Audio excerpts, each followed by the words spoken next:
In 2016, Stanford University conducted a research study of middle schoolers and found that over 80% of them were unable to discern the difference between a credible news article and sponsored content. One of the lead researchers, Professor Weinberg, said, "Many people assume that because young people are fluent in social media, that they are equally perceptive about what they find there. Their research showed the opposite to be true." In 2019, the study was repeated, this time with high schoolers, and they found that 96% of high schoolers could not tell the difference. This is a huge problem and speaks to the fact that media literacy needs to be a component of every classroom, no matter what subject you teach. One of the best strategies that I have encountered is the media triangle. Created by Eddie Dick a long time ago, the media triangle helps people who are both constructing media as well as consuming it to understand what is happening and what it's made up of.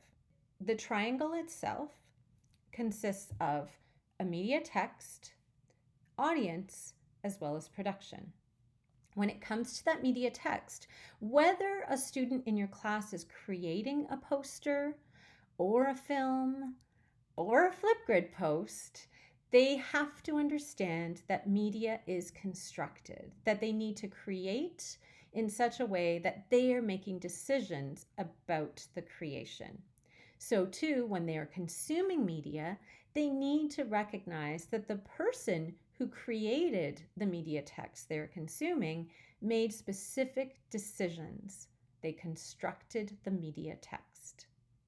The other thing that students need to know, both when they're consuming and creating, is that all media, regardless of the platform or text form, contains value messages. Typically, when you create something, you value something, and that creation is indicative of your value. So if your students are engaged in the UN Sustainable Development Goals and a student is creating a poster about climate change, it is an indication that climate change is important or of value to them. So too, when they see something online, they need to recognize that the value judgments of the person who created the media text are inherent within it. That is connected to audience, and that is that different audiences interpret media messages differently. So a media text about vegetarianism is going to impact a beef farmer very differently than it's going to impact a person who is vegan. And that we need to be mindful that everyone interprets media messages based on their own experiences and sometimes their own biases. And we'll talk more about that later. Finally, students need to understand that the platform that they select usually is done to match what it is that they are trying to achieve in the media text. So that a TikTok is different from a blog post, is different from a Twitter post, is different from a news article. And what does that look like? And what do those differences entail? Finally, it's really, really important that we continue to emphasize that media have their own special interests.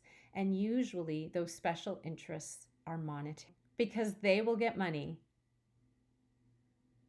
So that YouTuber wants you to keep watching. And YouTube itself is designed in such a way that you can continue to watch, it's called autoplay, YouTube videos. TikTok is the same way. Posts on Twitter and clickbait, so to speak, are designed to get you into a news article to ultimately sell you something. How do you think the media triangle might work in your context so that students are mindful and critical of what they create and what they consume?